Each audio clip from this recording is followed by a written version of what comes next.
વિષય છે ગૌ ઉર્જા અને આજે આપણને શ્રી ધીરજભાઈ રામજીભાઈ ભલાણી એમનું ગૌ ઉર્જા ઉપર જે એમનું દ્રઢ જ્ઞાન છે એનો ખૂબ સરસ લાભ મળશે. પંચગવ્યના અનેક પ્રકારના જે ઉપયોગ છે એ પૈકી એક ઉપયોગ ઉર્જાનો પણ આપણે ગણી શકીએ, તો આજે એનું માર્ગદર્શન મળશે. ધીરજભાઈનો ટૂંકમાં પરિચય આપું છું. જુનાગઢ વિભાગના ગો સેવાના સંયોજક છે. એ સિવાય પ્રાંતની એક ગો સેવાની ટીમ છે, એની અંદર પણ સદસ્ય તરીકેની કામગીરી નિભાવે છે. વર્તમાનમાં એમનો નિવાસ જુનાગઢ મુકામે છે. અભ્યાસ MA LLB કરેલો છે અને પોતાની ગૌશાળાની અંદર પંચગવ્યમાંથી 35 પ્રકારની વિવિધ પ્રોડક્ટ બનાવી રહ્યા છે અને જુનાગઢમાં જ છે એમનું નામ. આપણી ગૌશાળા વૃંદાવન ગીર ગૌ સંવર્ધન કેન્દ્ર એ નામે એમની ગૌશાળા છે અને 51 ગીર ગૌ વંશ એમની અંદર હાલમાં વર્તમાન છે. નમસ્કાર. જય ગૌ માતા. સારો એવો ઉર્જા દેખાય હવે, બરાબર ને? આપણો વિષય ઉર્જા છે, તો ઉર્જા હોવી જોઈએ ને. એટલે લાગે છે એવું કે ઉર્જા છે, બરાબર ને? તો થોડોક ટેકનિકલ વિષય છે. આમ જનરલ આપણે બધી જે પ્રોડક્ટ બનાવીએ અથવા બીજા બધા જે વિષયો છે એનાથી થોડોક અલગ પ્રકારનો વિષય આપણો છે, પણ ખૂબ મહત્વનો પણ વિષય છે. સ્વાવલંબી ગૌશાળાનો એક સારો એવો એક મુદ્દો છે કે જેના આધારે આપણે ગૌશાળાને સ્વાવલંબી બનાવી શકાય. ઉર્જા શબ્દ છે, આપણે એનો સામાન્ય અર્થ શું કરીએ છીએ? ઉર્જા કોને કહેવાય? કોણ જવાબ આપશે? ઉર્જા કોને કહેવાય? બધાએ બોલવાનું છે, મજા આવશે.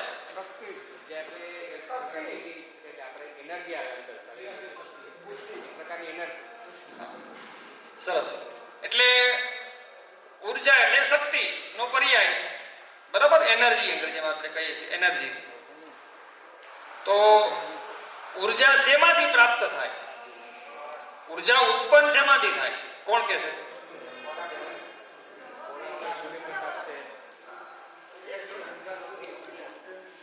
સૂર્ય શક્તિ એ ઉર્જાનો સ્ત્રોત છે. સરસ બોલશો. પવન ઉર્જા, બરાબર. ખોરાક, આપણે પણ ઉર્જા શેમાંથી મળે છે? આપણે જે ખાઈએ છીએ તો એ ખોરાકમાંથી જ મળે છે ને, અન્નમાંથી મળે છે ઉર્જા. સરસ.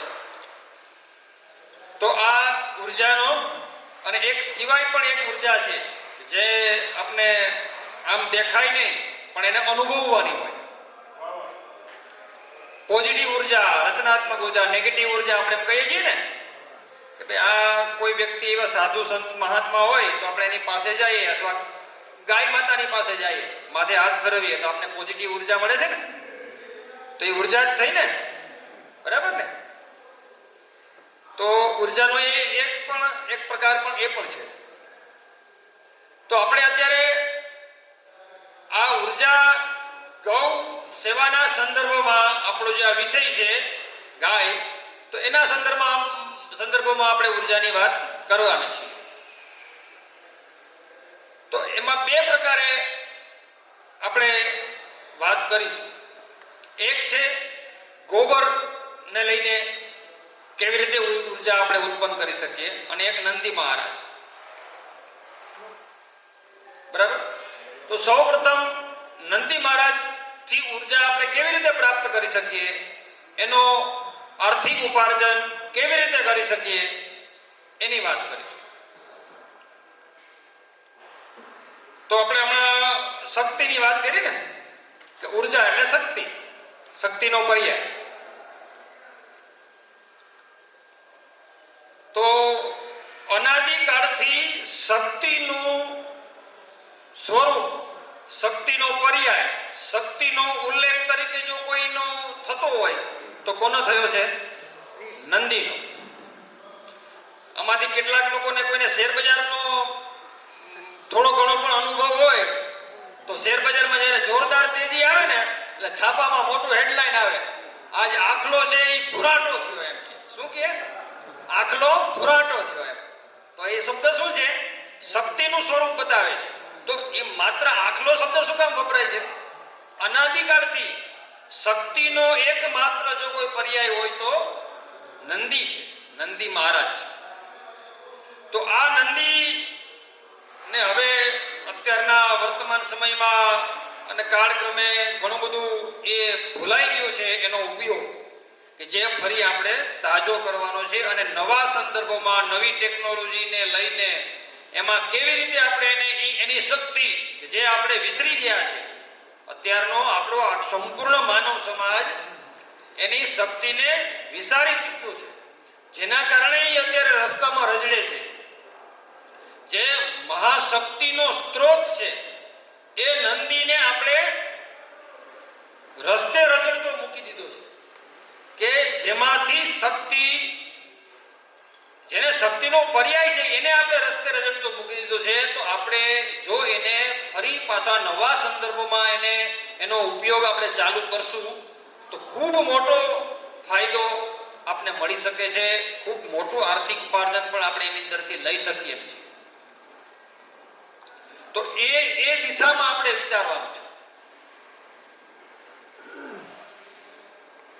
એકદમ લિસ્ટ હું તમારી સામે બોલી જાય કે આટલા સ્વરૂપમાં આપણે એમાંથી ઉર્જા પ્રાપ્ત કરી શકીએ અને એકદમ આપણે ઘરે જઈને ચાલુ કરી દેશું એવું નહીં. આપણે એ દિશામાં વિચારવાનું છે, આપણે એ દિશામાં વિચારવાનું છે અને એમાં શું સંશોધન કરી શકાય, એમાં શું કરી શકાય, એમાં આપણે આપણી પોતપોતાની કોઠા સુધી એમાં આગળ વધવાનું છે. તો આ નંદી મહારાજ છે એનો કઈ રીતે ઉપયોગ? સૌપ્રથમ આપણે અનાદિકાળ જે આપણે ખબર છે ખેતીની અંદર આપણે એનો ઉપયોગ કરતા આવ્યા છે. તો એક સર્વસામાન્ય એ જે નંદી વિસરાઈ ગયો છે એનો ઉપયોગ એનું મૂળમાં પેલા એની મૂળની કારણની આપણે ચર્ચા કરી લઈએ, કારણ કે દરેક વખતે એ ધ્યાનમાં લેવું પડશે વિશે કે શું કામે લોકો નંદી નથી રાખતા અથવા એનો ઉપયોગ શું કામે યાંત્રિકરણ તરફ શું કામ વયા ગયા? શું વાસ્તવમાં યાંત્રિકરણ છે એ પ્રોફિટેબલ છે, નફાકારક છે? ટ્રેક્ટરની વાત કરીએ તો શું ટ્રેક્ટર છે એ નફાકારક છે? આમાંથી ઘણા બધા લોકો 80% લોકો ખેડૂત હશે તો એકદમ આપણે કહીએ કે બળદથી ખેતી સારી કે ટ્રેક્ટરથી ખેતી સારી? કોઈ આમાંથી કોઈ એવું અને એકદમ નિસંકોચ કહીએ કે ભાઈ ના ટ્રેક્ટરથી ખેતી સારી એવું કહીએ? એમાં કઈ આપણે જો આમાં ચર્ચા કરતા હોય તો બે ધડક કહેવાનું, કોઈનો સંકોચ કોઈ એ નહીં રાખવાનું, શરમ નહીં રાખવાની. આપણે માનતા હોય કે ભાઈ ના ટ્રેક્ટરથી ખેતી સારી તો આપણે બોલીએ, કહીએ. કોઈ નથી? વાંધો નહીં, એવું અહીંયા ગૌ સેવાનો વર્ગ છે ને આમાં થોડું કઈ કહેવાય, કેવું ખરાબ લાગે એની બહુ ચિંતા નહીં કરવાની. તો મજા આવશે. તો આપણે ડિબેટ હોય ને, ડિબેટ એમાં હકારાત્મક નકારાત્મક બે ગ્રુપ પાડેલા હોય. એક અડધા લોકોને 20 લોકો હોય તો 10 લોકોને હકારાત્મક બોલવાનું, 10 લોકોને નકારાત્મક બોલવાનું. ભલે પોતે માનતા ન હોય તો પણ દલીલ કરવાની. એટલે એવું પણ કઈ હોય તો કોઈ કહીએ આપણે કે ટ્રેક્ટરથી શું ફાયદો? ઝડપથી ખેતી થાય. હા, ઝડપથી ખેતી થાય. હા, બરાબર.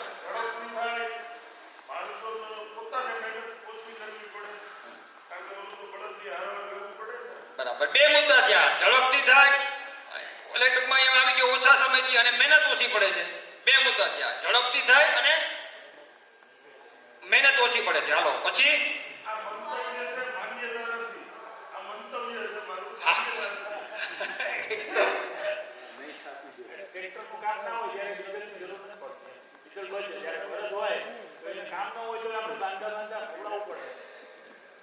બરાબર. એટલે કામ ન રાખી શકાય કે આપણી પાસેથી કંઈ ખર્ચ નથી માંગતું.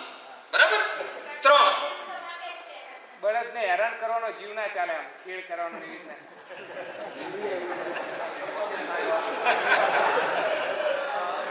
એટલે આ ભાઈને આપણે ઓલામાં શું કહેવાય, ઓલા પર્યાવરણવાદી નહીં પણ જીવદયા. હાલના સમયમાં બળદ હા તો આપણે તમે કામ કરશો ને. હાલના સમયમાં બળદ અથવા તો બળદને ચલાવનારા મળતા નથી, એને કારણે ટ્રેક્ટરની ખેતી સવડી પડે છે. એટલે ઈ મહેનત નથી કરવી, એ જ થયું ને વાત. મહેનત નથી કરવી પડતી, કરવી એટલે સીટ ઉપર બેસી જાય ને. હા હવે આગળ બોલો. એક્યુરેસીથી કામ થાય, એક્યુરેસી. એક્યુરેસી કામ છે. હા બરાબર. 5 બળદથી આમ તો ખેતી સારી જ થતી હોય અને એની જોડે જોડે એક જીવનું પણ આપણે પાળતા આવીએ છીએ. શું? એક જીવને પણ પાળતા આવીએ છીએ ને, કેમ કે બળદને આમ તો ગમે ત્યાં રખડતો હોય છે ને આમ આપણે પાડીએ. બળદને ખવડાવી પીવડાવી એમ આપણે અત્યારે આપણે બધા ટ્રેક્ટર માટે બોલીએ. ટ્રેક્ટર માટે શું છે? ટ્રેક્ટરના વખાણ કરો હાલો. હા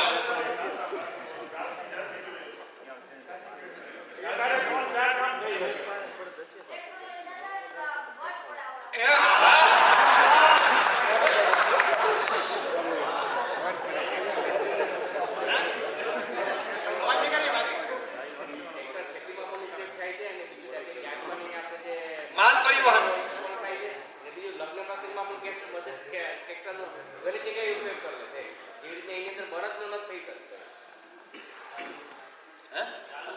ચાલવું ન પડે. આ કોઈ લખજો, કોઈ લખતા હોય લખજો બધા મુદ્દા, એટલે પછી આપણે એની સામે બળદની કમ્પેર કરશું ને આપણે. પેસ્ટિસાઇડ દવા અને ખાતરની જમીન જેટલી બધી કડક થઈ ગઈ છે ને એટલે ટ્રેક્ટરની જ ખેતી કરવી પડશે. અમુકમાં આપણે હાથ હોય ને તો અમુક ખેડૂત એટલે પહેલા પાંચ પછી ખેડે ત્યારે તો ખેડાય છે એમ. એટલે એમાં તો બળદ ચાલી જ ન થતું ત્યારે એ જમીન આપણે ખાતરની જેટલી કડક થઈ ગઈ અચ્છા. એટલે ટ્રેક્ટર એટલે ટ્રેક્ટર બળદ માટેની ખેડ ચોમાસાની છે અને શિયાળાવાળો ટ્રેક્ટર બરાબર ચોમાસામાં બળદની ખેડ જરૂરી છે ખાસ. ચોમાસામાં ઉનાળો શિયાળો ટ્રેક્ટર હોય તો બરાબર છે. તો તમે તો ટ્રેક્ટરનો માઇનસ પોઈન્ટ બોલ્યા, પ્લસ પોઈન્ટ નથી બોલ્યા તમે. ઉનાળો શિયાળો બરાબર પછી હે ચાલો હવે પૂરું કરીએ. તો કોઈને બોલવું છે ટ્રેક્ટર માટે? હા બોલો બોલો. ટ્રેક્ટર બધી સિઝનમાં ખેડી શકે.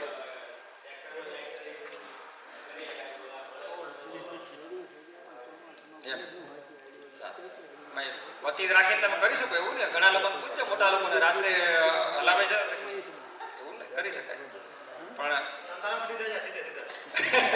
એને લાઇટની જરૂર ન પડે. એ દિશા એકને પકડી દે. બીજા ઇન્સ્ટ્રુમેન્ટ કનેક્ટ કરી શકાય, રોટોવેટર છે, થ્રેશર છે.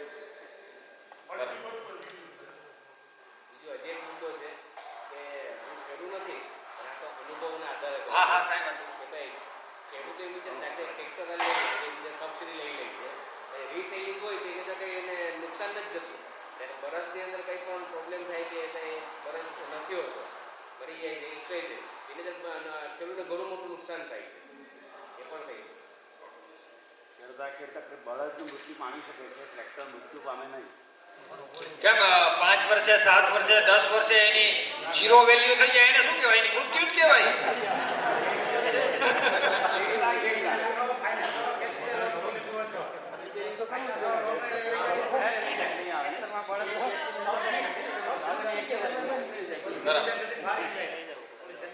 ચાલો હવે બળદ માટે આપણે બોલશું.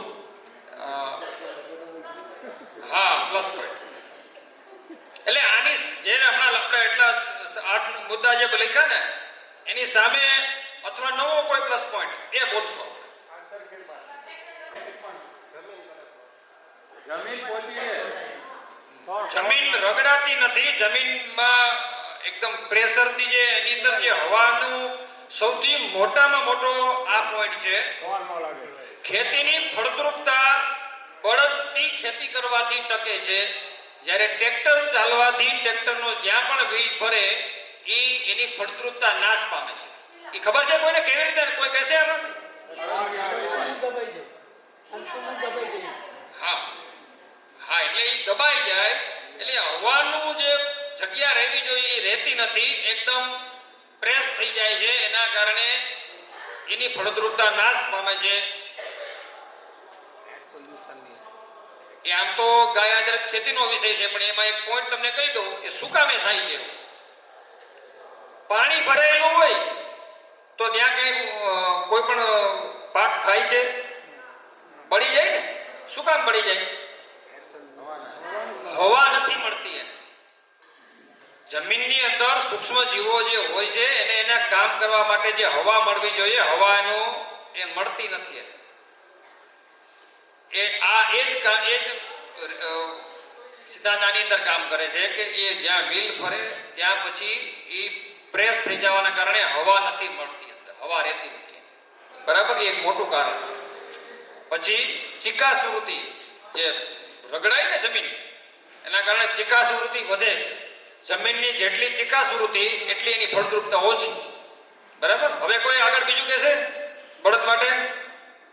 બળદથી વાતાવરણને પર્યાવરણને નુકસાન નથી થતું, જ્યારે ટ્રેક્ટરમાં છે ને પર્યાવરણને ઘણું બધું નુકસાન થાય. ખૂબ સરસ આ વાત, મુદ્દો. કારણ કે આખરે તો આપણું જીવન છે એ કેના આધારિત છે? પર્યાવરણના આધારિત છે ને. જો પર્યાવરણનો વિચાર નહીં કરીએ તો આપણું જીવન છે એ એકદમ સમસ્યાગ્રસ્ત થઈ જશે. બરાબર ને? તો એ પણ બહુ મહત્વનો મુદ્દો છે. હાલો આગળ. બળદ માટે બળદની ખેતી સસ્તી પડે. હા, સસ્તી પડે. કઈ રીતે? એનું મેન્ટેનન્સ ખર્ચ વધારે આવે. દિવસના એમ માનો કે 10 લીટર ડીઝલ બાળતું હોય કે 20 લીટર, તો એ 2000 રૂપિયાનું ડીઝલ લે અને બળદને તેની સામે 200 રૂપિયાનું જ ખાવાનું જોઈએ. ડ્રાઈવર તો ટ્રેક્ટરમાં બી જોઈએ અને બળદમાં બી જોઈએ, ખાલી સ્પીડનો ફરક પડે. ઘણા લોકો આ બધા આંકડા જ્યારે માંડતા હોય ને ત્યારે બળદનો ચારાનો ખર્ચ કરે, આખા દિવસનો એના ચલાવવાવાળા વ્યક્તિનો રોજનો ખર્ચ કરે. બરાબર. પછી કે ઓલામાં તો ડીઝલમાં તો ખાલી 100 રૂપિયાનું કે 200-150 રૂપિયાનું ડીઝલમાં આટલા વીઘા ચાલી જાય, આવો બધો હિસાબ કરે. સૌથી માર ક્યાં ખાય છે? સૌથી ભૂલ ક્યાં કરે છે લોકો ટ્રેક્ટરના? બે વાત. એક તો ટ્રેક્ટરનો દાખલા તરીકે 8 લાખ રૂપિયાનું કે 7 લાખ રૂપિયાનું ટ્રેક્ટર આવ્યું નવું, જૂનું લે તો 3 લાખ 4 લાખ. એનો ઇન્ટરેસ્ટનો એ મૂડી રોકાણનો કોઈ વિચાર નથી કરતો. એના વ્યાજનો કોઈ ગણતરી ક્યારેય કરતો જ નથી. વિચાર કરો, 8 લાખ રૂપિયાનું વ્યાજ કેટલું થયું? હવે એનો હિસાબ તમે કરો અને પછી એને ધ્યાનમાં લઈને તમે આંકડા માંડજો તો તમને ધ્યાનમાં આવશે. પછી એ કાળક્રમે 8 લાખ ધીમે ધીમે ઘસાતા જાય છે અને છેલ્લે એનું 10 વર્ષના અંતે 1 લાખ રૂપિયાની વેલ્યુએશન થઈ જાય છે. એટલે ખાલી વ્યાજ નહીં, 8 માંથી એ આપણા પૂરેપૂરા ઘસાઈ જાય છે. જ્યારે બળદને આપણે આગળ આમ તો વિષય આવશે જ ગોબરનો, ગોબરમાંથી કેવી રીતે ઉર્જા, એ સિવાય ગાય આધારિત ખેતી અને ગોબરમાંથી કેટલું ઉત્પાદન આપણે લઈ શકીએ છીએ, એનો કેટલો ઉપયોગ, એમાંથી કેટલો નફો લઈ શકીએ છીએ, એમાંથી કેટલું આર્થિક ઉપાર્જન કરી શકીએ છીએ, એ બધો વિષયની ગણતરી કરશો એટલે ધ્યાનમાં આવશે આપણે. આ સિવાય નંદી એનું ગોબર જેટલું એ ખાય છે, પેલામાં આપણે ડીઝલ નાખવું પડે છે, જ્યારે આની અંદર એનું ગોબર છે એ સ્વાભાવિક છે કે 20 થી 25 કિલો, 2 બળદ હોય તો 20 થી 25 કિલો રોજનું ગોબર આપણને મળે છે. બેગજીભાઈ હમણાં તમને બધી અલગ અલગ ગોબર પ્રોડક્ટ ને બધું બતાવડાવ્યું તો ધ્યાનમાં આવ્યું છે ગોબરની માંથી કેટલું બધું આપણે ઇન્કમ કરી શકીએ, કેટલી આવક ઊભી કરી શકીએ. એ બધું કદાચ ન કરીએ, માત્ર ખાતરનો વિચાર કરીએ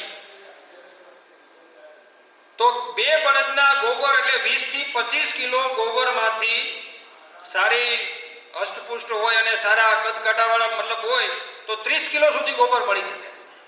તો આટલા ગોબરનું સ્વાભાવિક ખાલી 5 રૂપિયા, 1 કિલોનું ગોબરનું 5 રૂપિયાની ખાલી 3 રૂપિયા ગણો. કેટલું? માત્ર 3 રૂપિયા. એટલે ટોલી ભરીને વેચવા જાવ તો એટલા ના આવે, પણ એને ઘનજીવામૃતનું મૂલ્યવર્ધન કરીએ, આપણે ઘનજીવામૃત ખાતર બનાવીએ તો આપણે આરામથી, અમે લોકો, હું મારું પોતાનું ઘનજીવામૃત ખાતર બનાવું છું, 7 રૂપિયા કિલો વેચું છું. કેટલું? તો આપણે એ 7 રૂપિયા ન ગણીએ, માત્ર 3 રૂપિયા ગણીએ તો 3 રૂપિયાનું 25 ગણીએ તો કેટલા રૂપિયા થયા? 75 રૂપિયા થયા.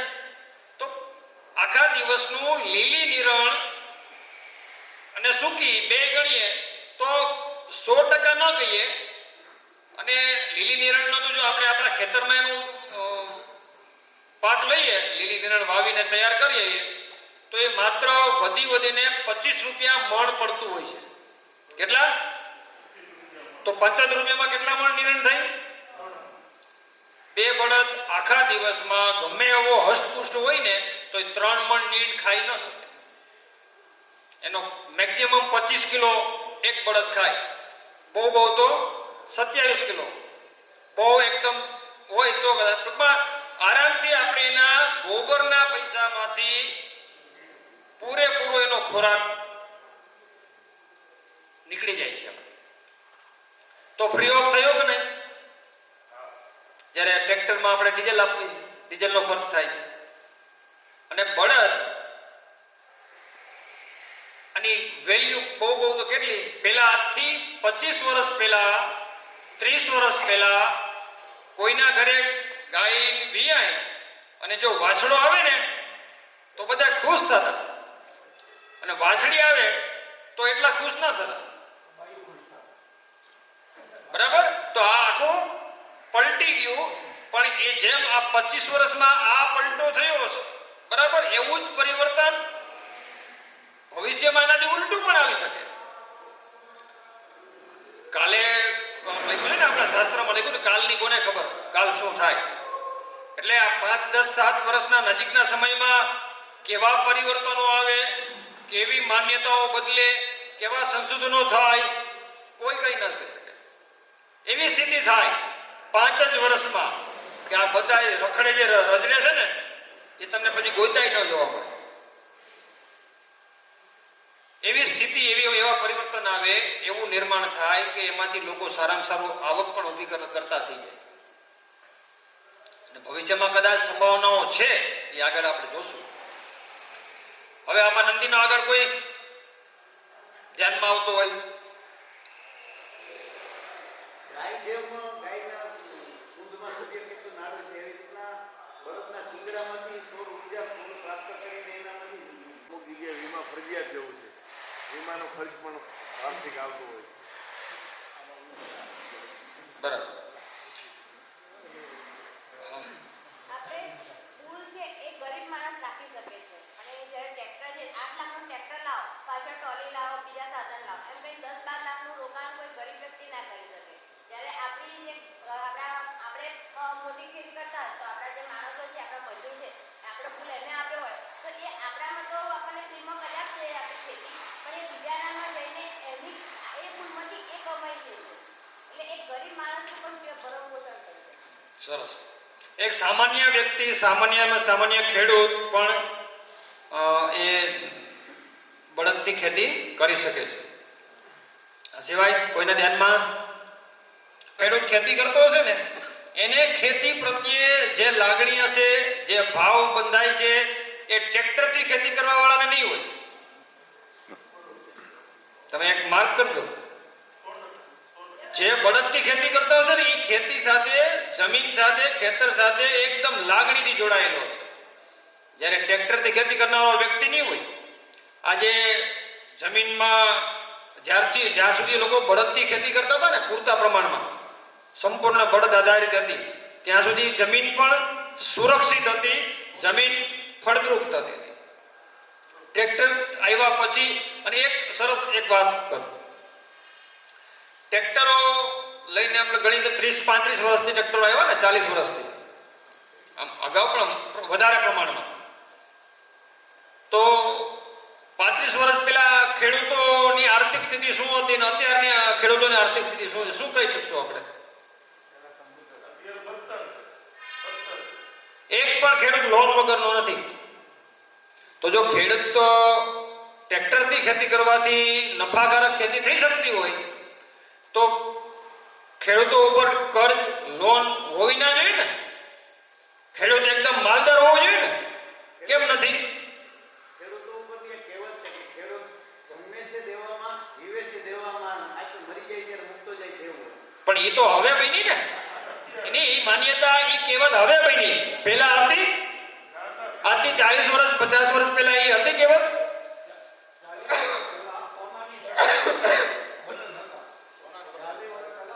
હા, આપણા બાપ દાદા આ બટન અને ઓલું કુર્તું ને જબ્બો ને પેલાના બટન છે ને એ સોનાના બટન પહેરતા.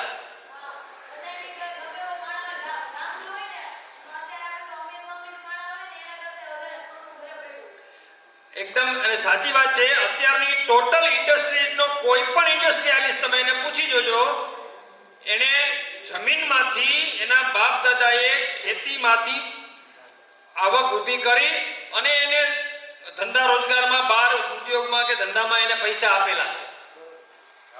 શરૂઆતમાં જ્યારથી એની શરૂઆતની તમે સમય તમે પૂછો તો ત્યારે એમ જ કહે છે કે મને મારા બાપાએ આટલા રૂપિયા ખેતીમાંથી કમાઈને આપ્યા હતા. અત્યારે છે એવું સ્થિતિ? પેસ્ટિસાઇડ, ફર્ટિલાઇઝર અને આ ટ્રેક્ટર એટલે કાચી ઘાણીનું તેલ. આ ખેતીમાં તો આપણે આ આટલા પ્રકારના ઉપયોગ જોયા આપણે. એટલે એ ઉર્જાનો જ ફરી પાછો આપણે શબ્દોમાં ઉર્જાનો શબ્દ આવ્યો નહીં, પણ આ ઉર્જા એટલે એ ખેતીની અંદર બળદનો ઉપયોગ એટલે એક શક્તિનો જ ઉપયોગ થયો ને, બરાબર? એટલે ધ્યાન માર્યું. હવે કાચી ઘાણીનું જે ઘાણી છે તેલ, કાચી ઘાણીનું તેલ, તો એમાં જે જૂના લોકોને ખબર હશે અને ઘણા લોકોએ વાંચ્યું હોય તો એને ધ્યાનમાં આવે કે પહેલા બળદ દ્વારા જ ઘાણી ચાલતી. જ્યાં યાંત્રિકરણ આવ્યું એની પહેલા બળદ દ્વારા ઘાણી ચાલતી. જો એક સ્પીડ છે ને ગતિ, એની એક એ ગતિનું બે બાજુ છે. જેટલી તમે ઓવર ગતિ જ્યારે થાય ને ત્યારે એના દુષ્પરિણામ પણ આવે અને નુકસાન પણ થાય. યાંત્રિકરણ આવ્યું પછી ગતિ બહુ અમાપ થઈ ગઈ.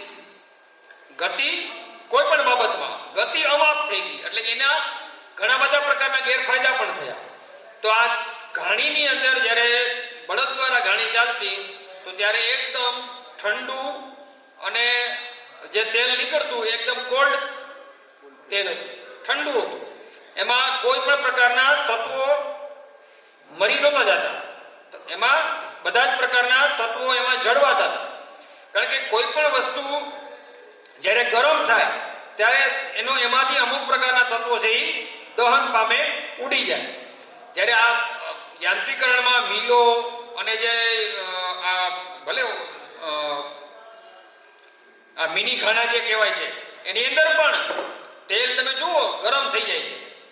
એમાં તમે કોઈ મિની ઓઇલ મિલમાં ગયા હોય તો એની અંદર પણ એટલે ઓલી મોટી મિલો કરતા સારી નાના મિની ખાના પણ એમાંય પણ તેલ તો ગરમ થાય જ છે. અને ગરમ થાય એટલે શું થાય?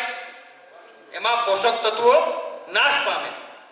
તો એટલે શ્રેષ્ઠમાં શ્રેષ્ઠ જો તેલ કોઈ હોય તો બળદ દ્વારા કાચી ઘાણીનું જે તેલ નીકળે. અમારે આપણે એક ત્યાં જુનાગઢ જીઆઈડીસીમાં પ્રાકૃતિક ખેતી કરવાવાળો અને પ્રાકૃતિક ઉત્પાદન કરવાવાળા ભાઈ છે. એક લાકડાની ઘાણી એની પાસે છે.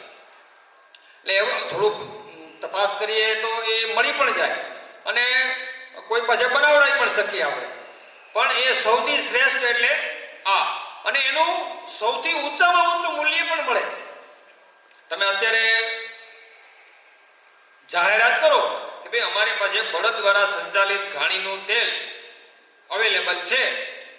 તમે સોશિયલ મીડિયામાં એ જાહેરાત મૂકો, તમને અઢળક ઓર્ડર મળશે પૂરતા પ્રમાણમાં અને તમે માગો એ ભાવ મળશે.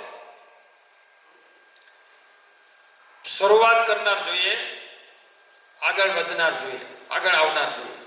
તમે કોઈ પણ વ્યક્તિ આ કરશે એટલે એને સારામાં સારું માર્કેટ મળશે. તો એ દ્રષ્ટિએ એ રીતે પણ સારામાં સારું આપણે આવક ઊભી કરી શકીએ અને વિના ખર્ચે. ઓઇલ મિલમાં, મિની ગાણામાં એમાં તો ખર્ચ થાય ને. બળદ દ્વારા સંચાલિત ગાણામાં શું ખર્ચ થાય? બરાબર. એટલે એ પણ એનો ખૂબ સારામાં સારો અને વિચારવા લાયક. ખાલી આપણે અત્યારે ચર્ચા કરી જે પૂરતું નથી, આગળ ઉપર અમલમાં મૂકવા જેવો વિષય છે અને ખૂબ સારું માર્કેટ એને મળશે અને સારું આર્થિક ઉપાર્જન એની અંદરથી એના દ્વારા આપણે કરી શકાય. ત્રીજો છે એ જ રીતે ઘંટી પણ ચલાવી શકાય. એ જ સિદ્ધાંત આની અંદર પણ કામ કરશે. જે પેલા ઘંટી છે એ બળદ દ્વારા અગાઉ વર્ષો પહેલા બળદથી સંચાલિત ઘંટીઓ પણ હતી. એની અંદર પણ જે લોટ જે દળાય એ એકદમ કોલ્ડ પ્રોસેસથી થાય. અત્યારે તમે જુઓ, હમણાં આપણે પહેલા જે બેનો જે ઘંટી જે કરતા દહીંનું દળતા ને દળનું, તો એ સૌથી બેસ્ટ લોટ હતો. તમામ પ્રકારના પોષક તત્વો એની અંદર જળવાઈ રહી, જરાય ગરમ ન થાય. હમણાં આજે મારે વાત થઈ જુનાગઢમાં જ એક બાજરાનો લોટ, તમે કલ્પના ન કરી શકાય. બાજરાનો લોટ આ પ્રકારે દળીને કોઈ પાઉચમાં બનાવીને કોઈ વેચે છે. શું ભાવ તમે કલ્પના કરી શકો? કેટલો ભાવ? 120 રૂપિયા કિલો. અને આપે છે લોકો. એટલે લોકોને મહત્વ તો બધાને સમજાઈ ગયું છે. એમાં આ લોકડાઉન કોરોના વાળો જે વિષય આવ્યો આ 2 વર્ષમાં, એના કારણે 90% લોકોને આયુર્વેદનું મહત્વ સમજાઈ ગયું છે.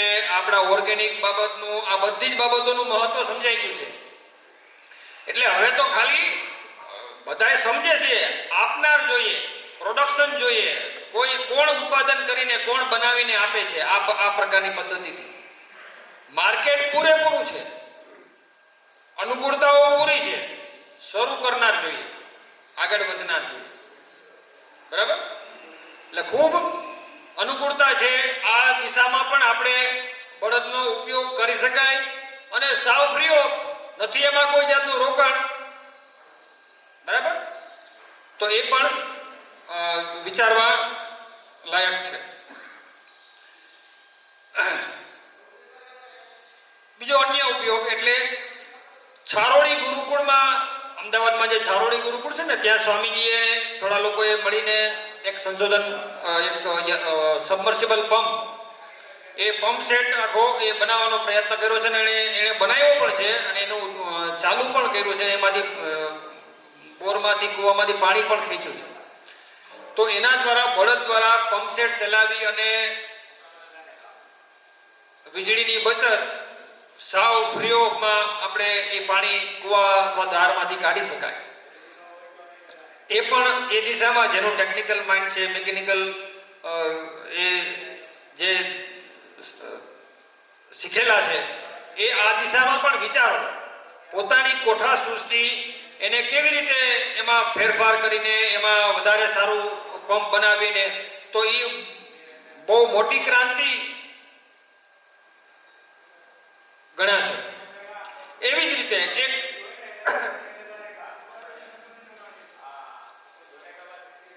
રાજકોટની અંદર એક ભૂમિ એગ્રો વાળા, કારખાના વાળા, ઉદ્યોગ વાળા છે. એને 10 કિલોવોટનું પંપ સેટ બનાવવાના પ્રયત્નમાં છે. એક હાઇડ્રો સિસ્ટમથી કાંઈ અને એક મિકેનિકલ સિસ્ટમથી, એ પ્રકારે 2 બનાવવાનો પ્રયત્નમાં છે. જો એ થઈ ગયું, એ લોકોને કોન્ફિડન્ટ છે, પૂરેપૂરો એને આત્મવિશ્વાસ છે કે અમે આ કરી શકશું. અને ઘણા લોકો આમાંથી પણ ઘણા બધા પોતાની કોઠા સૃષ્ટિ પેલાથી કરી શકે. તો જો એ શક્ય બને તો વિચાર કરો કે સોલાર, આપણે ઘરની અંદર જે સોલાર નાખીએ છીએ આપણે, એનું કેટલું ખર્ચ આવે છે. અને એના કરતા 10 કિલોવોટ, વિચાર કરો 10 કિલોવોટ 2 બળદ દ્વારા, એટલે એક બળદથી પણ 10 કિલોવોટ ચાલે, 10 કિલોવોટનું વીજળી ઉત્પન્ન થાય એવું એ જનરેટર બનાવે છે. જો એ થઈ ગયું તો ખૂબ સારી એવી સ્થિતિમાં આર્થિક ઉપાર્જન આપણે બળદ દ્વારા કરી શકીએ અને કોઈ મોટી જગ્યા નહીં, કોઈ મોટો ખર્ચ નહીં. એટલે જે લોકોને મિકેનિકલ માઇન્ડ ધરાવે છે, જેને આમાં સૂઝ પડે છે, એ લોકો આ દિશામાં ખાસ વિચારે અને પ્રત્યક્ષ પોતાના પ્રયોગો દ્વારા એમાં કાંઈ સંશોધન કરી અને આવું કોઈ ઇન્સ્ટ્રુમેન્ટ બનાવે તો ભવિષ્ય એનું ખૂબ ઉજ્જવળ છે અને એને એક બહુ મોટી ક્રાંતિકારી શોધ ગણાશે. એટલે આ દિશામાં પણ આપણે આગળ વિચાર્યું. અને પરિવહનમાં તો ઉપયોગ આપણે અનાદિકાળથી કરતા જ આવ્યા છીએ. આપણા કચ્છની અંદર મનોજભાઈ આપણે બધા પરિચિત છીએ, ત્યાં એણે બળદનો બહુ સારો પ્રયોગ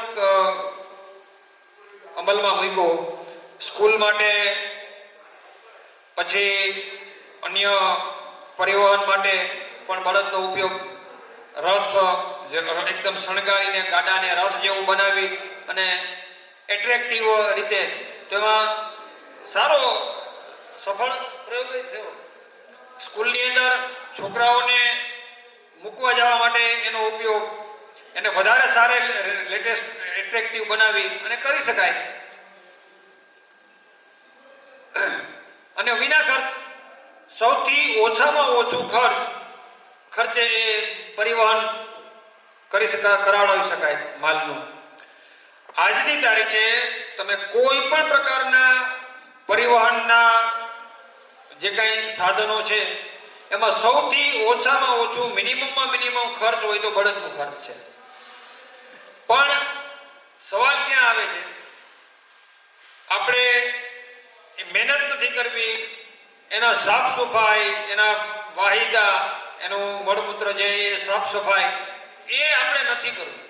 એ જે સુખ છે એ આ બધા જ પ્રકારના કામમાં, બળદ, પશુપાલન, ગૌપાલન, ખેતી, ગાય આધારિત ખેતી, ઓર્ગેનિક ખેતી, જે કાંઈ કહીએ બધાની અંદર મૂળ વિષય આ જ આવવાનો છે. કોઈને પરસેવો નથી પાડવો, હાથ છે એ છાણવાળા નથી કરવા. આ જ બધાના મૂળમાં, આ બધું જે છૂટ્યું છે એના મૂળમાં આ વસ્તુ છે.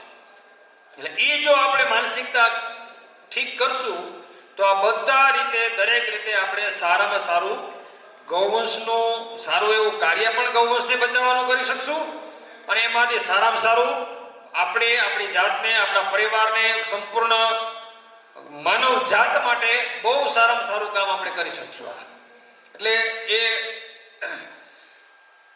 આપણે જોયું અત્યાર સુધીમાં જે જોયા એ નંદી માંથી આપણે ઉર્જા કેવી રીતે ઉત્પન્ન કરી શકીએ, કેમ ઉર્જા બનાવી શકીએ, એનો કેવી રીતે ઉપયોગ કરી શકીએ.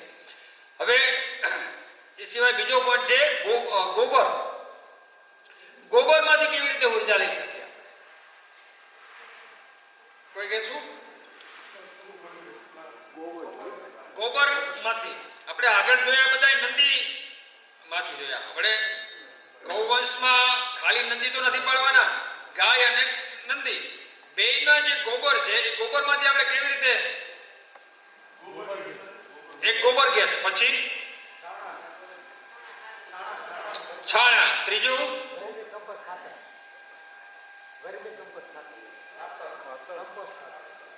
ગોબરમાંથી કાગળ બનાવવાનું ચાલુ કર્યું છે ઘણા લોકોએ. ગોબર કાસ્ટ હા, સરસ. એટલે ત્રણ રીતે ગોબરનો ઉપયોગ થાય. એક તો ગોબર ગેસ આપણે પાછળથી છેલ્લે વિષય લઈએ, એ મોટો વિષય છે એટલે. પણ આપણો પરંપરાગત ઉપયોગ છે એક ગોબરમાંથી ઈંધણ, એટલે છાણા બનાવી અને સળગાવી અને રસોઈને અને અન્ય ઉપયોગ જે કંઈ ઈંધણમાં ના વિકલ્પ તરીકે આપણે ઉપયોગ કરીએ છીએ. એમાં બે વાત, એક તો છાણા બનાવવાના અને એક હમણાં જે વાત થઈ નવી ટેકનોલોજીનો ઉપયોગ કરીને લાકડા બનાવવાના. એટલે એક વન ટાઈપ છાણું જ થયું, પણ એને લાકડાના સ્વરૂપમાં મશીનમાં પ્રેસ કરીને બનાવવાનું. તો એનો ખૂબ સારી રીતે એને બોઇલરમાં અથવા સ્મશાનની અંદર જો ઉપયોગ કરવામાં આવે તો એનો કેટલાક પ્રકારના ફાયદા થાય છે. એ આપણે કોઈ કહેશું કેટલા ફાયદા છે એના? પર્યાવરણનો બચાવ, લાકડાનો ઉપયોગ ઘટશે તો પર્યાવરણનો બચાવ થશે. હા, જો જેટલો આનો ઉપયોગ વધશે એટલો સામે લાકડાનો બચાવ થશે. લાકડું છે એ આપણે લખીએ ને, લાકડું છે એ રાષ્ટ્રીય સંપત્તિ છે. કાગળ છે એ રાષ્ટ્રીય સંપત્તિ છે. કાગળ શેમાંથી બને? તો જેટલો ઉપયોગ લાકડાનો ઓછો થશે એટલું પર્યાવરણને ફાયદો થશે. બરાબર? લાકડા જેટલા ઓછા કપાશે અને પર્યાવરણ બચશે. તો આ સ્મશાનમાં, ઉદ્યોગોની અંદર, જ્યાં જ્યાં બોઇલરની અંદર જેટલો આનો અને ખર્ચ, લાકડાનું જે કિંમત છે, કોઈને કહેશે લાકડાની કિંમત કેટલી થઈ બળતણ માટે? 200 રૂપિયા મણ, 20 કિલો લગભગ એવરેજ ભાવ છે આ. તો શું થયો કિલોનો ભાવ? તો ગોબરનો ભાવ, ગોબરના લાકડા પણ આ જ ભાવે થાય છે. ઘણા લોકોએ પ્રોફેશનલી લાકડા બનાવવાનું શરૂ કરેલું છે ઘણી જગ્યાએ, તો એ બધા એનો ભાવ શું રાખેલો છે? આ જ ભાવ છે, 10 રૂપિયા કિલો. તો એ જ ભાવમાં જો આ ગોબરનું લાકડું મળતું હોય અને દરેક રીતે પર્યાવરણની દ્રષ્ટિએ દરેક રીતે ઉપયોગી થતું હોય તો એ કરવું જોઈએ ને. તો આ દિશામાં પણ આપણે વિચારી શકાય. આપણે ઉતાસણી, હોલિકા, ગૌમય હોલી એ આપણે ઉજવીએ છીએ ને. છેલ્લા 2 વર્ષ 3 વર્ષમાં ઘણા બધા સ્થાનોમાં આપણા ગૌસેવા ટીમના કાર્યકર્તાઓ દ્વારા આ પ્રયત્ન થયો અને આમેય શાસ્ત્રમાં હોળી છે એ છાણાની જ હોળીનો ઉલ્લેખ છે. શું કામે? કોઈ કહેશું? ઓક્સિજન મળે, ઓક્સિજન.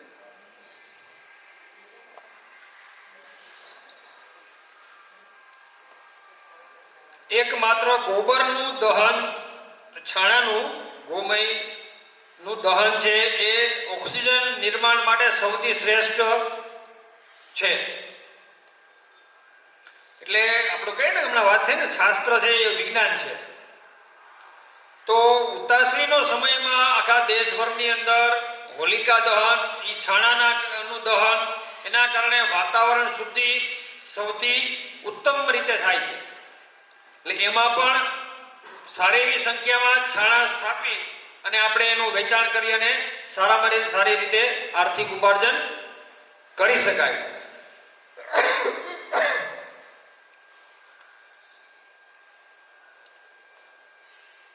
ત્રીજો છે ગોબર ગેસ. ગોબર ગેસ માટે શું શું આપણે જાણીએ છીએ?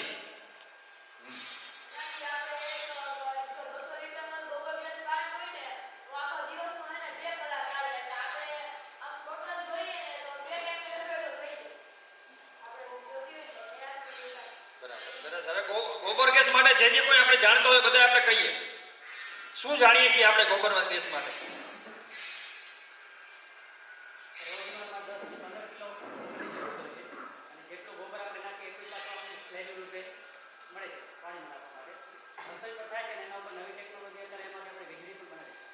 સરસ. કોઈને બીજી જાણકારી? ગોબરમાં રહેલો મિથેન ગેસ આમ નુકસાનકારક છે, પણ જો એનો ગોબર ગેસ પ્લાન્ટમાંથી કરીએ તો રસોઈ અને બીજા અન્ય ઉત્પાદનો માટે એ ઉપયોગી થાય છે, જેથી પર્યાવરણને નુકસાન નથી થતું અને એ જે ગોબરની જે સ્લરી છે એ આપણને સારામાં સારું ખાતર તરીકે કામ આપે. બરાબર.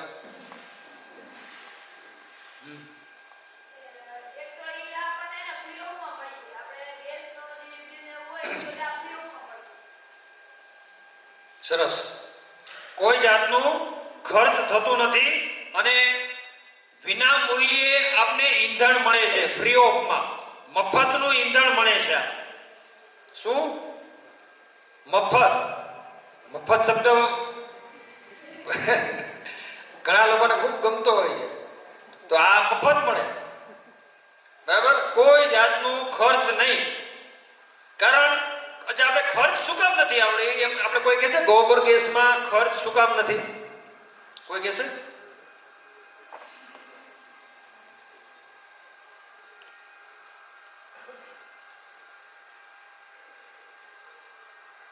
કોઈ નહીં કે? જેટલું છાણ નાખીએ છીએ સામે એટલું જ મળે છે, તો કઈ વ્યય તો થતો નથી, કઈ ઓછું તો થતું જ નથી. તો ફ્રી ઓફ થયો ને ગેસ. 100 કિલો છાણ ગોબર ગેસ પ્લાન્ટમાં નાખીએ, સામે સ્લરી એની 100 કિલો જ મળે છે. ઉલટાનું એ 100 કિલો છાણ કાચું નાખીએ છીએ, સામે 100 કિલો પાકું મળે છે. એટલે એકદમ કમ્પોસ્ટ, ખેતી માટે ઉત્તમ સ્લરી મળે છે, વધારે સારું થઈને આવે છે. કોઈ પણ યંત્રમાં કોઈ પણ વસ્તુનો કાચો માલ નાખીએ અને પાકો માલ નીકળે તો એ વધારે કિંમતનો થઈને નીકળે ને. તો ઉલટાનું શું થયું? મૂલ્યવર્ધન થયું ને. હા, 100 કિલો કાચું ગોબર 3 કિલો 3 રૂપિયાના હિસાબે 300 રૂપિયા થયો. 100 કિલો ગોબરની કિંમત કેટલી થઈ? 300 રૂપિયા. અને કમ્પોસ્ટ અંદરથી બહાર નીકળે જે સ્લરી નીકળે છે એ પાકું થઈ ગયું, ખેતી માટે ઉત્તમ ખાતર બની ગયું. એની કિંમત શું હોવી જોઈએ? મેં કીધું હમણાં 7 રૂપિયા. હજી એમાં એને આપણે ઘનજીવામૃતમાં બનાવવું હોય તો એમાં જીવામૃતનો પટ આપીને બધું કરીએ એટલે 2 રૂપિયા કદાચ એમાં માઇનસ કરી નાખો એ મહેનતના અને એની પેલાના, તો 5 રૂપિયા પણ જો મિનિમમ ગણીએ આપણે તો પણ શું થયું? 500 રૂપિયા ઉત્પન્ન થયા. 300 રૂપિયાનું કાચું છાણ નાખ્યું અને 500 રૂપિયાનું પાકો, તો 200 રૂપિયાનો ફાયદો થયો ને ઉલટાનો. ખર્ચ તો કઈ નહીં, કઈ એમાં બીજું કોઈ એની અંદર કોઈ નથી, લાઈટ જોતી નથી, બીજું કઈ જોતું, કઈ એનો ખર્ચ તો કઈ છે નહીં. ઉલટાના 200 રૂપિયા વધારે મળ્યા. એ સિવાય માની લો કઈ 200 રૂપિયા આપણે એના મેન્ટેનન્સમાં બીજું કઈ XYZ ગણી નાખીએ તો ખર્ચ તો કઈ થયો નહીં બીજો. તો ઈંધણ જે ગેસ સ્વરૂપમાં જે મળ્યું એ શું થયું? વધારાનો, એટલે કે મફત. બરાબર ને? તો હવે એના માટે તો પ્રયત્ન કરવો જોઈએ ને. આપણે જે લોકોએ ગૌપાલન કરે છે એને દરેકે પોતપોતાના સ્થાન ઉપર ખાસ આ કરવું જોઈએ. લાંબા ગાળે ઘણું બધું સારું એ. અને ઉપરાંતનો ફાયદો કે આ જે ભલે આપણે વાત કરીએ હમણાં કે 200 રૂપિયા મેન્ટેનન્સ, પણ એટલું કઈ મેન્ટેનન્સ એમાં હોતું નથી. એટલે ઉલટાનું આપણે ઘનજીવામૃતની અંદર સારામાં સારું એકદમ પાવડર કમ્પોસ્ટ ખાતર આપને મળી જાય છે, એટલે ખૂબ ઉપયોગી છે. એટલે ગોબર ગેસ પ્લાન્ટ છે એ બહુ આર્થિક રીતે આપને બહુ પરવડે અને નફાકારક છે. ગોબર ગેસ માટેની થોડી વાતો બીજી તમને થોડી આપી દઉં. એક તો એની છાણું, આપણે જે છાણું થાપી અને મોટા ભાગના 99% લોકો ઈંધણમાં જે કઈ છાણાનો ઉપયોગ કરતા હોય એના માટે ખાસ કે છાણા આપણે બાળીએ, છાણું થાપવામાં મહેનત પડે છે, બરાબર?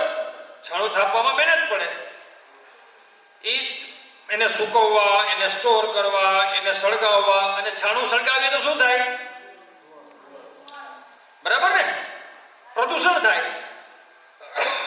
એટલે કે ધુવાડાના કારણે, ધુવાડાના સ્વરૂપમાં. આમ તો ઓક્સિજન નિર્માણ થાય છે પણ ધુવાડો પણ થાય છે. એટલે દિવાલો કાળી થાય, XYZ જે બરાબર ધુવાડો થાય, શરીરને નાકમાં ધુવાડો જાય એટલે નુકસાન કરે, આ બધું પણ થાય. પણ એને બદલે એટલે અને એમાંથી ઉર્જા કેટલી ઉત્પન્ન થાય? એની છાણું જે બળે એટલે દહન ક્ષમતા માત્ર એમાં ઉર્જા ઉત્પન્ન કેટલી થાય? 11%.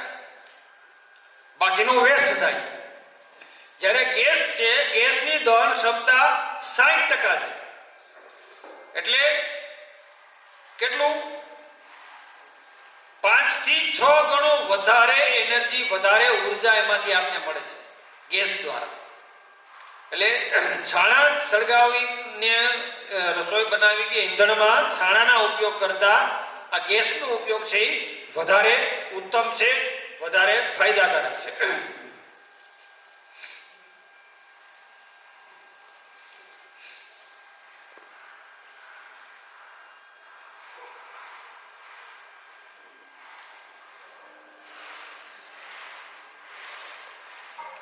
ગોબર ગેસના કેવડો એના પ્રમાણ વિશે કોઈને ખ્યાલ છે? એટલે કેવડો પ્લાન્ટ આપણે આપણા પરિવાર માટે અથવા એનાથી મોટા કેવડો જોઈએ અને કેટલું જોઈએ? નોર્મલી પાંચ જણાની આસપાસનું ફેમિલી હોય તો 3 થી 4 ઘન મીટરનું આવે છે, એ ઇનાફ છે. અમારી પાસે અત્યારે 7 ઘન મીટરનું છે, તો એમાં લગભગ અઠવાડિયે 50 કિલો ગોબરની જરૂર પડે છે 3 ટાઈમ માટે. સરસ. એના ભાઈએ કીધું એ પ્રમાણે જો 2 ઘન મીટરનો પ્લાન્ટ નાખવું હોય આપણે તો 4 પશુ જોઈએ. કેટલા? 4 પશુ હોય આપણી પાસે. 1 ઘન મીટર માટે 2 પશુ હોય એટલે પર્યાપ્ત થઈ જાય. બરાબર?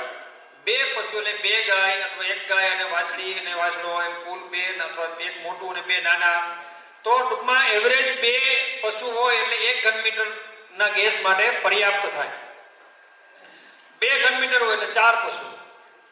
અને એક પરિવાર એટલે 2 ઘન મીટરમાં એટલે કે 4 પશુ દ્વારા 2 ઘન મીટરનો ગેસ પ્લાન્ટ આપણે ઓપરેટ કરી શકીએ.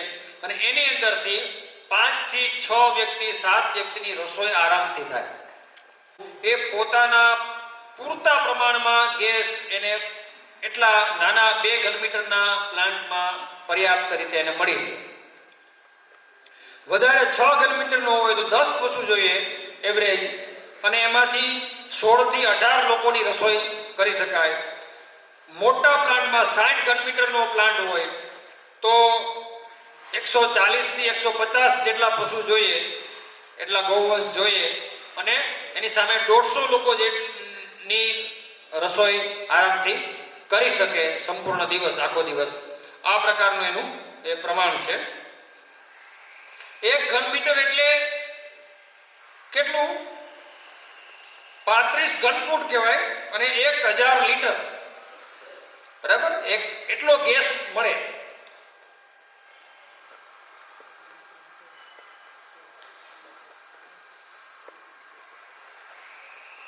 ગોબર ગેસ પ્લાન્ટની આખા આમ તો ઘણા વર્ષોથી સરકાર પણ આને ખૂબ પ્રોત્સાહન આપે છે. મને યાદ છે હું જ્યારે સ્કૂલમાં ભણતો ત્યારે આખા દેશમાં, આપણા આજુબાજુના વિસ્તારમાં, આમ તો દેશભરની અંદર બધે સ્થાનો પર ખૂબ મોટા પ્રમાણમાં ગોબર ગેસ પ્લાન્ટ નાખવામાં આવ્યા. ખૂબ મોટા પ્રમાણમાં, લગભગ ગામે ગામ ગોબર ગેસ પ્લાન્ટ થયા હતા. કોઈને ખ્યાલ છે આની સ્થિતિ શું છે અથવા એ વખતે પછી શું થયું એનું કોઈને કહેશે? હા,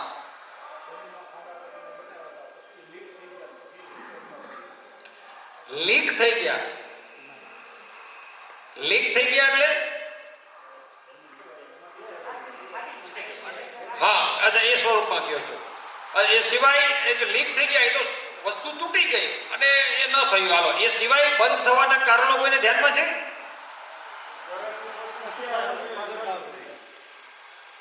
શું?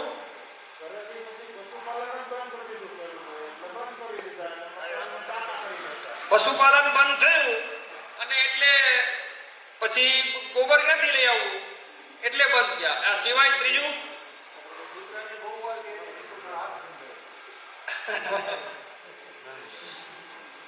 એ તો મેં હમણાં વાત કરી ને, લોકોને પરસેવો નથી પાડવો.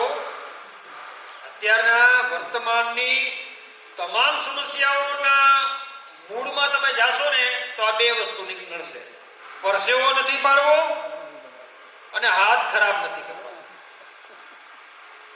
આ 2 વાત તમામ સમસ્યાઓના મૂળમાં તમને ધ્યાનમાં આવશે. હાલો, હવે ગોબર ગેસ પ્લાન્ટ બંધ થવાના હજી એક મહત્વનું કારણ છે. કોઈને ધ્યાનમાં છે? એટલે એ તો બનાવતી વખતે ખર્ચમાં સબસિડી સરકારે એટલે સહાય હતી, એટલે સહાય લેવા માટે ગોબર ગેસ પ્લાન્ટ નાખ્યા એવું નથી. કારણ કે ગોબર ગેસ પ્લાન્ટ દાખલા તરીકે એક્ઝામ્પલ તરીકે સમજો કે 20,000 નો ખર્ચ થતો હોય તો કઈ 20,000 ની સબસિડી કોઈ નથી આપી. 10 ની આપતા હોય, 12,000 આપતા હોય, 15,000 આપતા હોય તો 5 થી 7,000 તો ઘરમાંથી નાખ્યા જ છે બધાય. છતાંય કેમ બંધ કર્યા?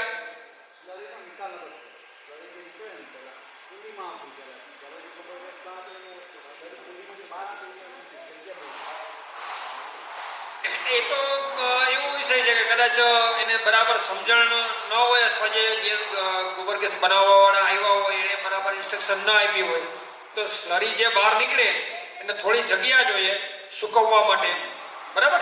પણ એ બંધ થવાનું કારણ એ નથી. બંધ થવાનું કારણ એ છે કે એની અંદર માટી ભેગી જતી રહી, કાળજી ન રાખી. જ્યારે સ્લરી બરાબર ગોબરને પાણી સાથે મિક્સ કરી રબડી બનાવી અને જે નાખવાની હોય એની અંદર બરાબર કાળજી ન લીધી હોય એના કારણે માટી ધૂળ અને માટી જે એના ભેગી ગઈ હોય ને એ ધીમે ધીમે ધીમે ધીમે જામ થતું જાય. એનો નીચે તળિયે ધૂળ તો ક્યાં જમા થાય? નીચે જ જામ થાય. જે લિક્વિડ સ્લરી બહાર નીકળે છે એમાં ખાલી ગોબરની રબડી નીકળે છે. ધૂળ અને માટી જે છે એ નીચે ઝીણી કાકરી ને એ બધું ક્યાં નીચે જમા થાય. એટલે ધીમે ધીમે ધીમે નીચેનું તળિયું છે એ જામ થતું થતું ઊંચું આવતું જાય અને પછી ઉપરનો ભાગ એનો પેક થઈ સાવ ઓછો રહે. એના કારણે 90-95% જે ગોબર ગેસ પ્લાન્ટો બંધ થયા અથવા એની કાર્યક્ષમતા ઘટી ગઈ એનું કારણ છે એ આ છે. એટલે એ બધા આજે ટેકનિકલ નિષ્ણાતોએ જે સર્વે કર્યા એ જે રિપેર કરવા ગયા હોય એના જે ધ્યાનમાં આવ્યું એનું આ તારણ છે, એનું આ નિષ્કર્ષ છે. એટલે ગોબર ગેસ પ્લાન્ટ ને જો આ ધ્યાન રાખવામાં આવે રબડી બનાવવાનું, બીજું કોઈ વસ્તુ એની અંદર ધ્યાનમાં રાખવાની જરૂર નથી. ખાલી રબડી બનાવતી વખતે એમાં માટી કચરો ન જાય. રબડી બનાવતી વખતે બન્યા પછી 15 મિનિટ અડધો કલાક એને રહેવા દેવામાં આવે સ્થિર અને પછી રબડીને અંદર એન્ટર કરવામાં આવે તો આ પ્રશ્ન ક્યારેય ભવિષ્યમાં થાય નહીં. એટલે બંધ થવા જે ભૂતકાળમાં જે ગોબર ગેસ પ્લાન્ટ સ્થપાણા જે લોકોએ કર્યા અને એને જે બંધ થયા એનું કારણ સૌથી મોટું આ છે. તો ગોબર ગેસ પ્લાન્ટ દરેક રીતે ઉપયોગી અને અત્યારે ઘણા લોકો નવા સ્વરૂપમાં ઘણા બધા પ્રકારના મોડલ પણ હવે તો આવી ગયા છે, એકદમ લેટેસ્ટ સાવ. હવે તો અમુક પ્રોફેશનલ કંપનીઓએ એવા પણ પ્લાન્ટ બનાવ્યા છે. કેવા? તમે સિટીમાં રહેતા હોય, આ પોર્ટેબલ સિટીમાં રહેતા હોય અને જૈવિક કચરો, છાણ નહીં માત્ર જૈવિક કચરો એના આધારે પણ બાયોગેસ ઉત્પન્ન થાય છે. પણ આપણે એ ન લઈએ. પણ આપણે તો બધા ગૌપાલકો છીએ, ગૌવંશ બધા પાસે છે, તો એને એવા અનેક પ્રકારના એમાં સૌથી સારામાં સારું મોડલ એટલે દિનબંધુ મોડલ. એને આપણે વિષય લેવા આવવાના હતા સિદ્ધાર્થભાઈ જામનગરથી, આપણા જ કાર્યકર્તા છે, આપણા સંયોજક છે ત્યાંના. એને બહુ મોટો મેગા પ્લાન્ટ પણ એની પોતાની ગૌશાળામાં, જો એને પોતે રિટાયર્ડ એન્જિનિયર છે, ખૂબ સારો એવો ટેકનિકલ માઇન્ડ ધરાવે છે. એને ખૂબ મોટો એશિયાનો સૌથી મોટામાં મોટો ગોબર ગેસ પ્લાન્ટ નાખ્યો જામનગર. આખા એશિયા ખંડનો સૌથી મોટામાં મોટો ગોબર ગેસ પ્લાન્ટ.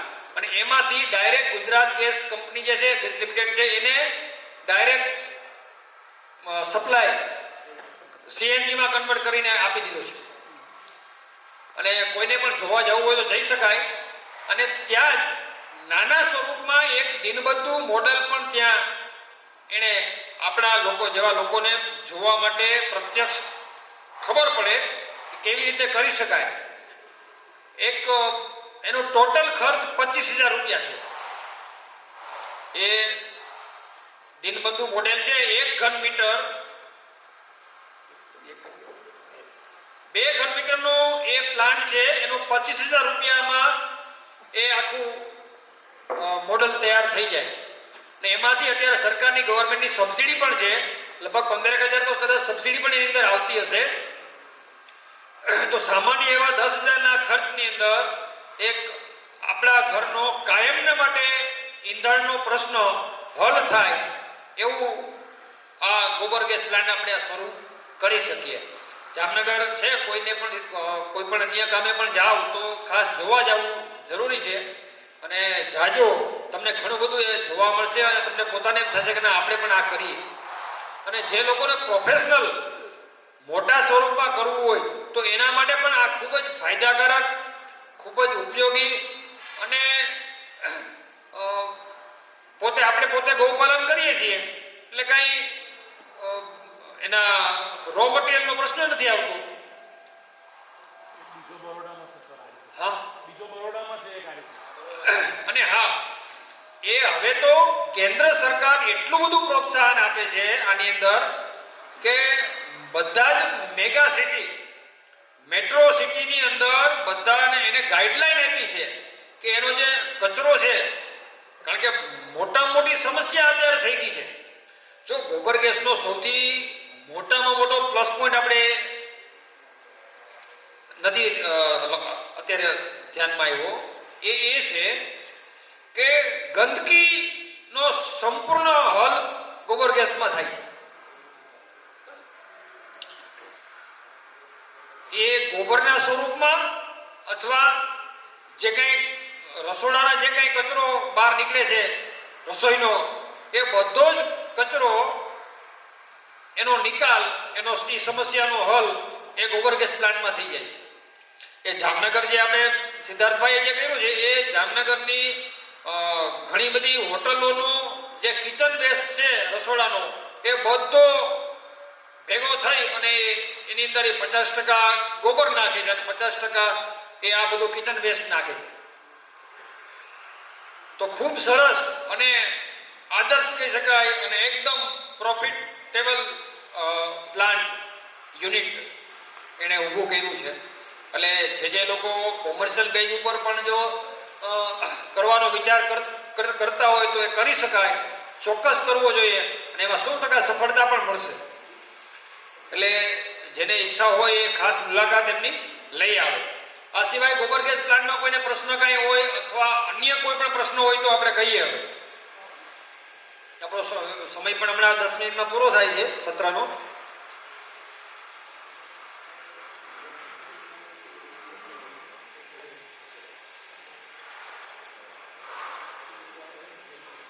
આ ગોબર ગેસ તો એકદમ ઉપયોગી છે. એ સિવાય નંદીનો જે આપણે અગાઉ જે વિષય ચલાવ્યો એમાં આપણે જે મેરે વાત થઈ આ વીજળી ઉત્પન્ન કરવાની, જનરેટર, પાવર જનરેટર, એમાં ખાસ આપણે વિચારીએ એની અંદર જેટલું પણ આપણી કોઠાસૂઝ હોય અથવા જે ટેકનિકલ માઇન્ડ, મિકેનિકલ માઇન્ડ ધરાવતા હોય એવા લોકોને આ તરફ વાળીએ તો એ જો શક્ય બનશે પાવર જનરેટર બળદ આધારિત તો સૌથી શ્રેષ્ઠ ક્રાંતિકારી શોધ ગણાશે અને એટલું બધું એનું પરિણામ આવશે કે અત્યારનો મોટામાં મોટો જે સમસ્યા જે છે નંદીની, ખૂંટની અવની જે બહાર હસ્તે રજડતા છે એનો તમામે તમામ સમસ્યા હલ થઈ જશે. એટલે બહુ મોટી ક્રાંતિકારી ગૌવંશને સંવર્ધન, ગૌવંશને બચાવવાની દિશામાં બહુ મોટામાં મોટું પગલું ગણાશે, મોટામાં મોટી શોધ ગણાશે. એટલે એ દિશામાં ખાસ આપણે વિચારીએ, એ દિશામાં પ્રયત્ન કરીએ અને લોકોને આપણે આજે અહીંયા નથી આવ્યા આપણા ગ્રુપ સર્કલમાં મિત્ર, સગા સંબંધી જેને એ દિશામાં વિચારી શકે છે, એ દિશામાં કામ કરી શકે છે, એને આપણે આ તરફ વાળીએ તો ખૂબ મોટું કાર્ય કર્યું આપણે ગણાશે. કોઈને કાંઈ પ્રશ્ન?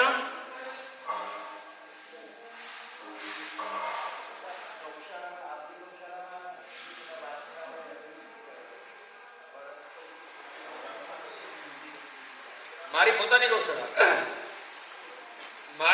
મેં 7 વર્ષ થયા મારી પોતાની મેં ગૌશાળા ચાલુ કરી. મેં ચાલુ કરી ત્યારે નક્કી કર્યું હતું કે એક પણ વાછડાને હું ક્યારેય કોઈ સાર્વજનિક ગૌશાળામાં મૂકીશ નહીં અને છૂટો નહીં કરું. એને હું પાલન કરીશ અને બળદ બનાવી અને ખેડૂતોને આપીશ. અને આમ બાકી જે નંદી તરીકે જે ચાલેવા હશે સારી બ્લડ લાઈન વાળા સારા એનું સંવર્ધન કરશું અને બાકીના જે હશે એને બળદ બનાવી અને ખેડૂતોને આપશું. તો હજી સુધી મારી પાસે અત્યારે 12 વાછડા છે, એમાંથી 5 નંદી તરીકે ચાલે એવા સંવર્ધન થાય એવું છે અને બાકીના છે એ બળદ બનાવી અને હું ખેડૂતોને આપું છું. અને અત્યાર સુધીમાં 3 મેં આપ્યા છે, હવેના 6 છે એ ખેડૂતોને આપીશ. પ્રયોગમાં ખેડૂતોને તૈયાર કરીને 2-2.5 વર્ષના બનાવી અને તૈયાર કરીને આપી દેવા. એ રીતે હું કરું છું. હા,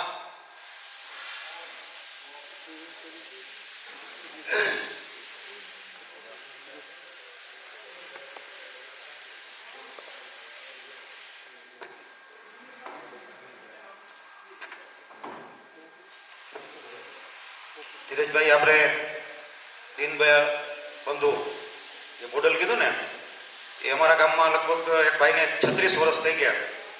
આજે અવિરત ચાલે છે. ખૂબ સારું એને રખરખાવ રાખ્યો છે, તો ખૂબ સારી રીતે ચાલે છે. એમને અહીંયા જીવરાજભાઈ જે બેઠા છે એમને પણ ત્યાં હું જોઈ આવ્યો. ધીરજભાઈ કીધું કે 8-10 મોડલ એમ સારું, એમ ઓછા ખર્ચાનું સારું મોડલ એમને પણ ત્યાં છે. તો આપણે વચ્ચેના સમયે એમને પણ માહિતી એમની પાસેથી પણ લઈ લઈએ. એના સિવાય આપણામાં અહીંયા બેઠા એના કારણે ગોબર ગેસ છે, હાથ ઉપર કરીએ.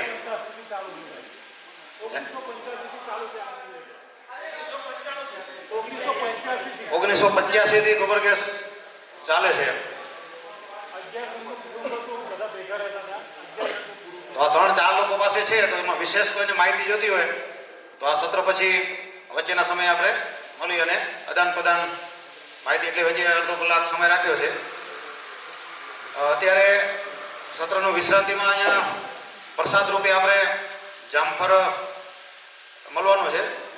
પ્રસાદ રૂપે હશે એટલે એ રીતે આપણે વ્યવસ્થામાં લઈને લેશું. એમ ફરીથી આપણે કેટલા સમયે